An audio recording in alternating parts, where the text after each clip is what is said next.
cares about reducing poverty, ending corruption, and increasing jobs, not stealing their money to fund and massacre abroad and at home. After 4 decades of failure, it is time for Iran's leaders to step forward and to stop threatening other countries and focus on building up their own country. It is time for Iran's leaders to finally put the Iranian people first. America is ready to embrace friendship with all who genuinely seek peace and respect. Many of America's closest friends today were once our greatest foes. The United States has never believed in permanent enemies.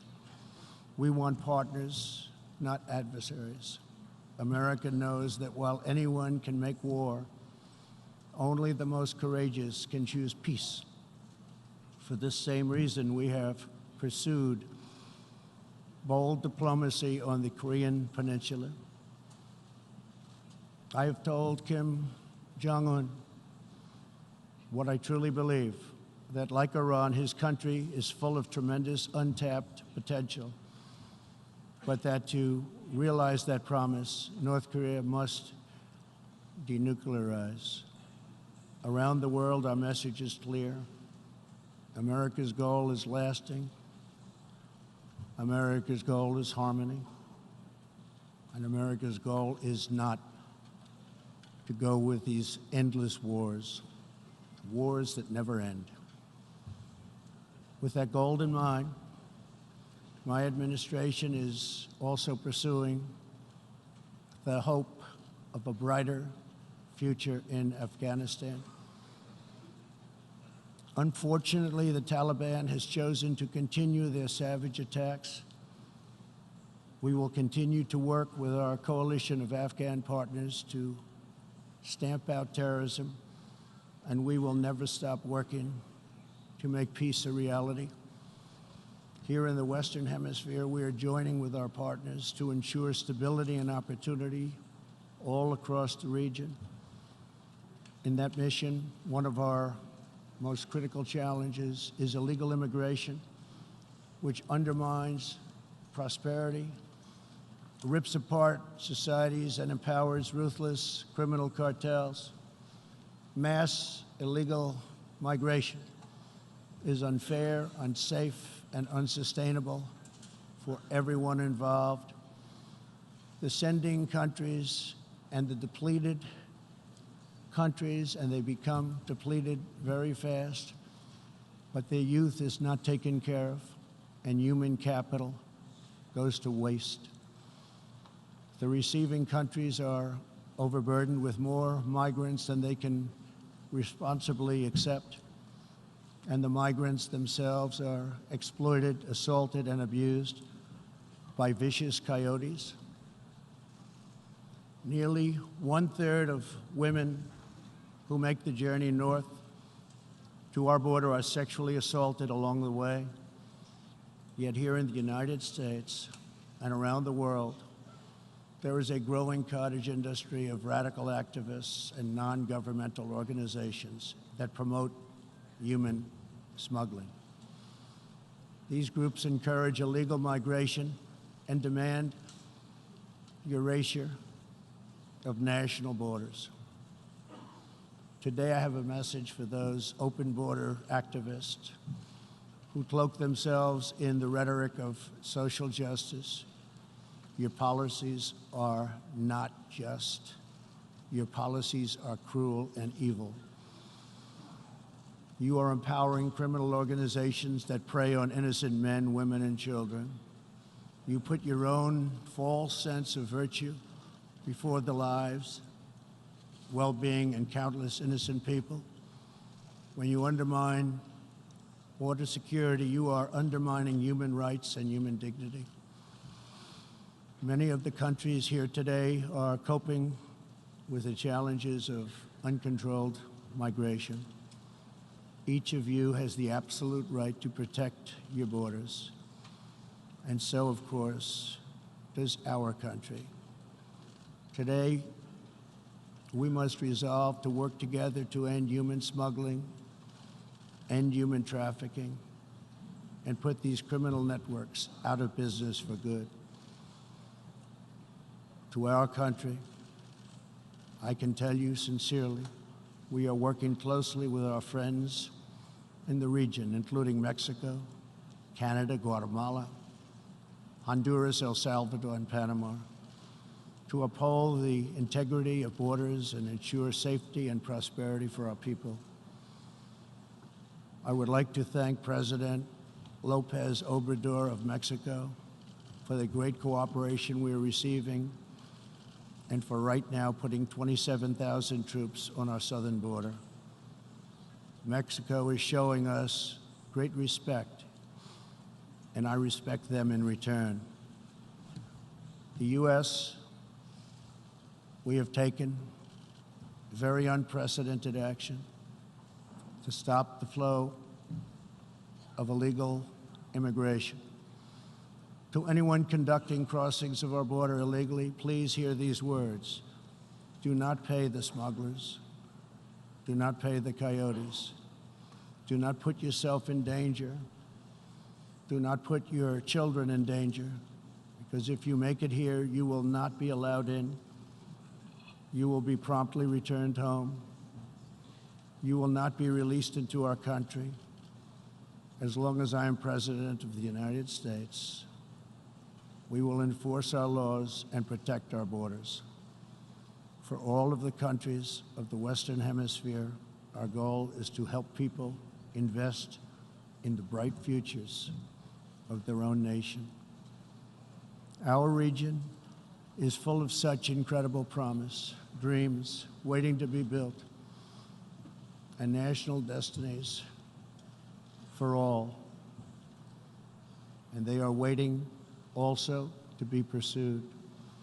Throughout the hemisphere, there are millions of hardworking, patriotic young people eager to build, innovate, and achieve.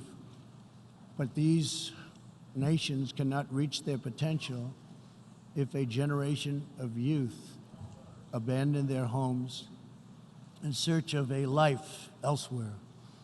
We want every nation in our region to flourish and its people to thrive in freedom and peace. In that mission, we are also committed to supporting those people in the Western Hemisphere who live under brutal oppression, such as those in Cuba, Nicaragua, and Venezuela. According to a recent report from the UN Human Rights Council, women in Venezuela stand in line for 10 hours a day waiting for food. Over 15,000 people have been detained as political prisoners. Modern-day death squads are carrying out thousands of extrajudicial killings.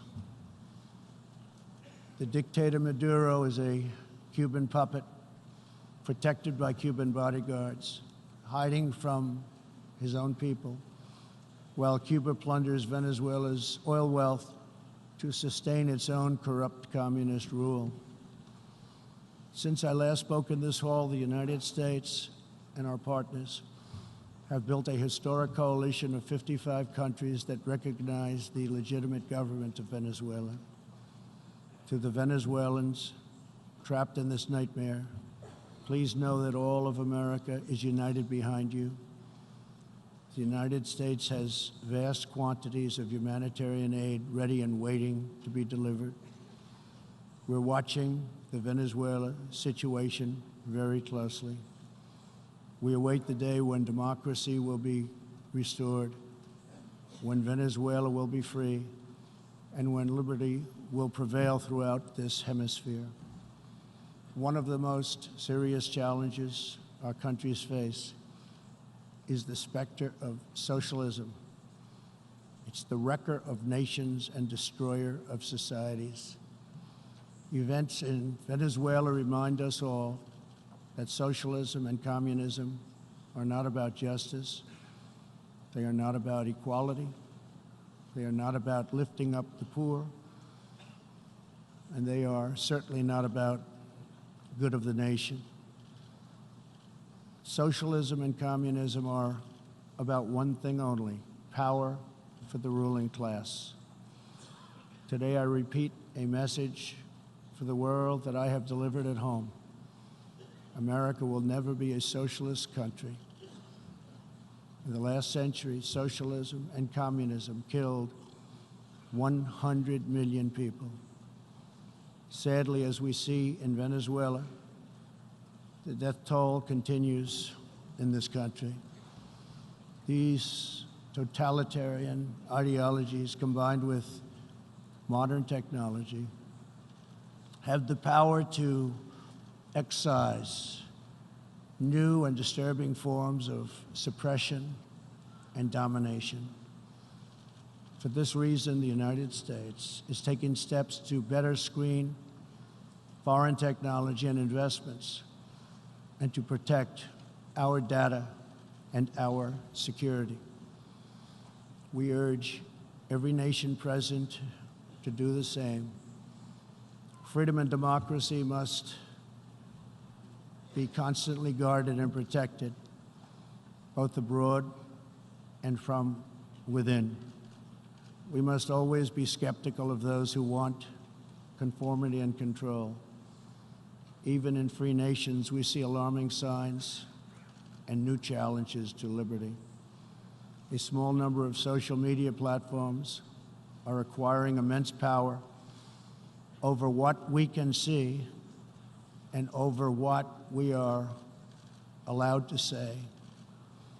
A permanent political class is openly disdainful, dismissive, and defiant of the will of the people.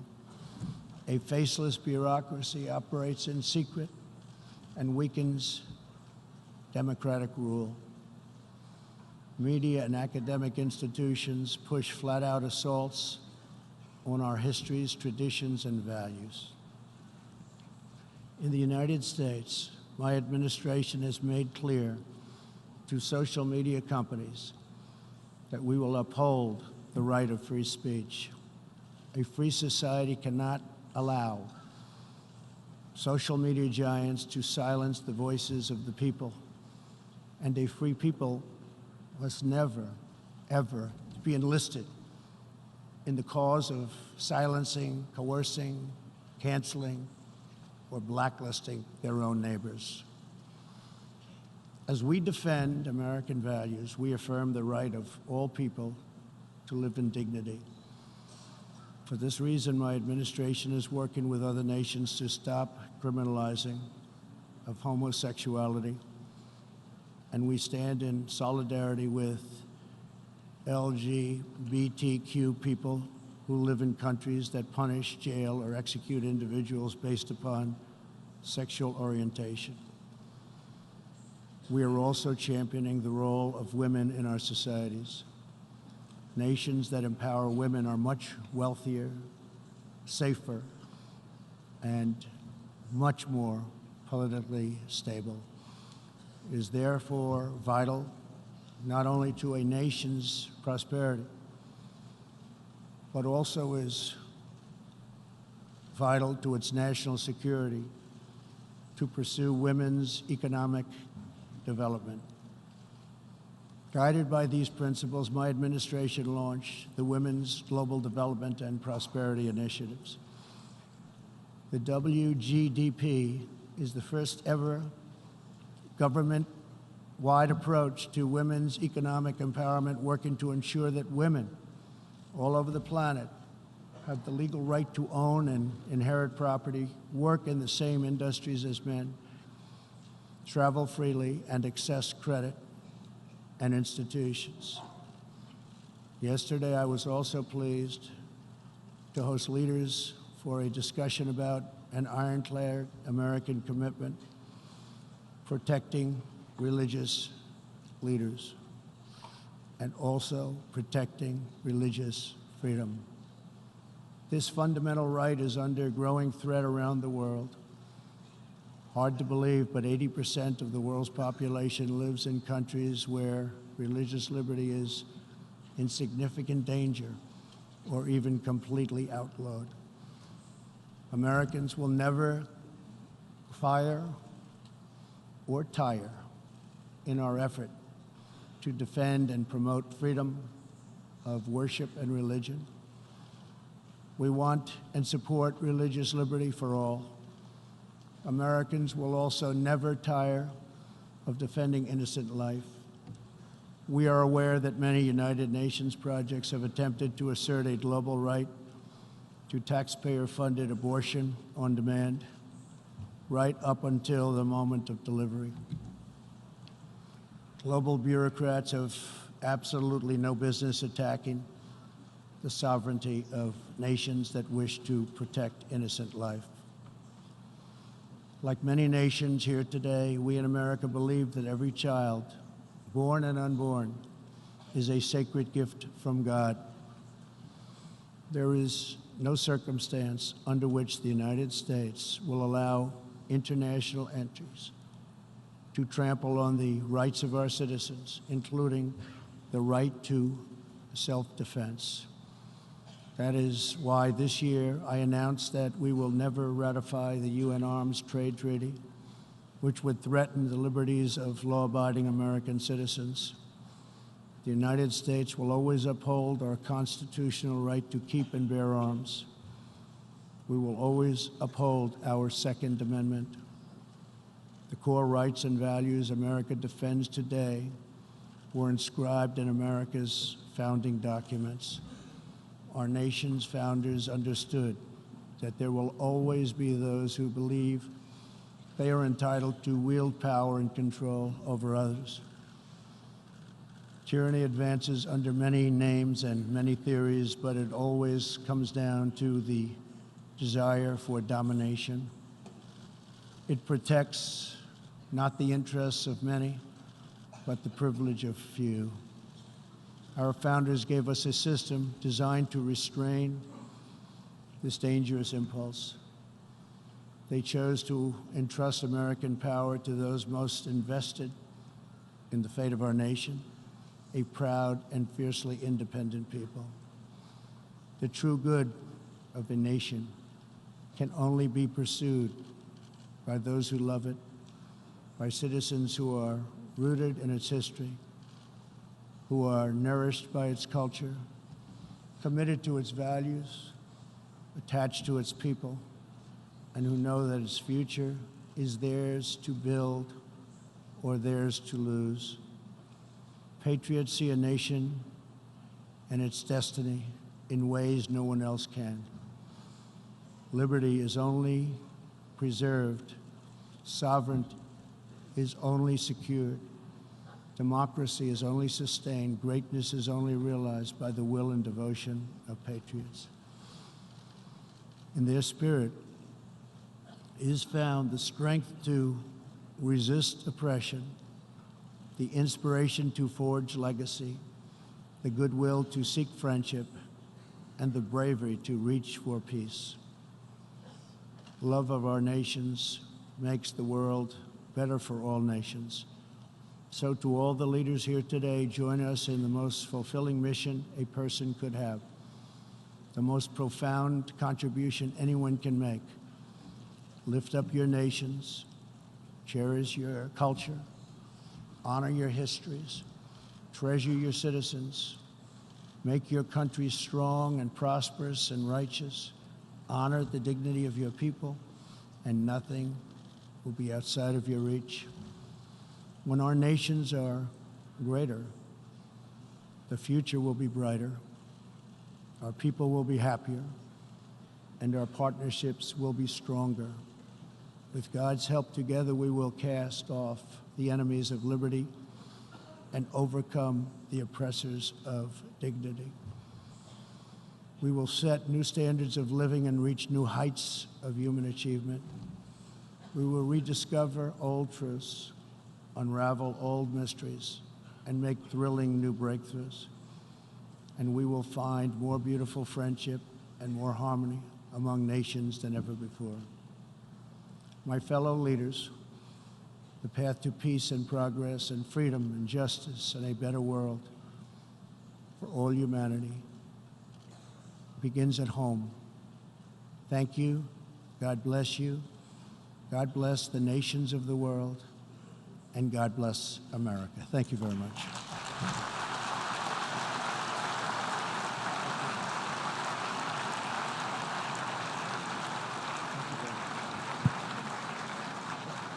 On behalf of the General Assembly, I wish to thank the President of the United States of America for the statement just made.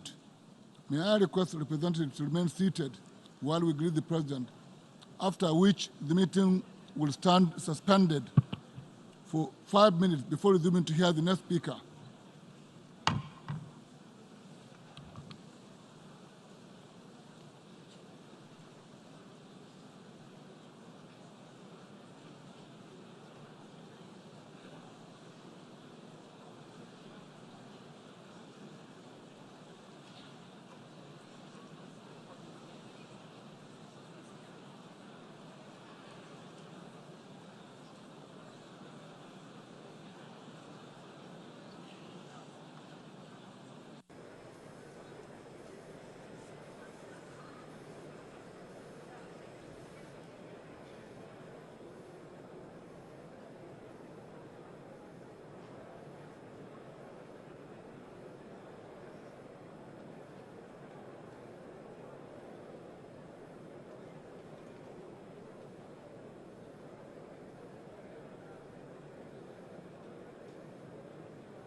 I think we better.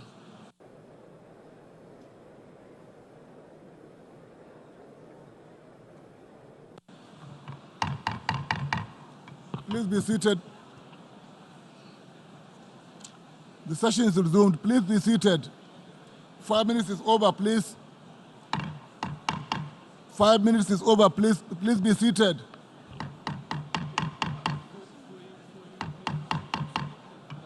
Unbelievable.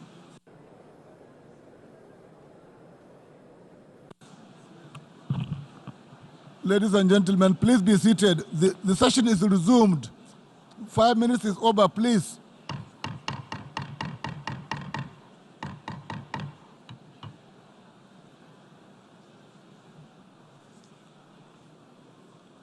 Should we start?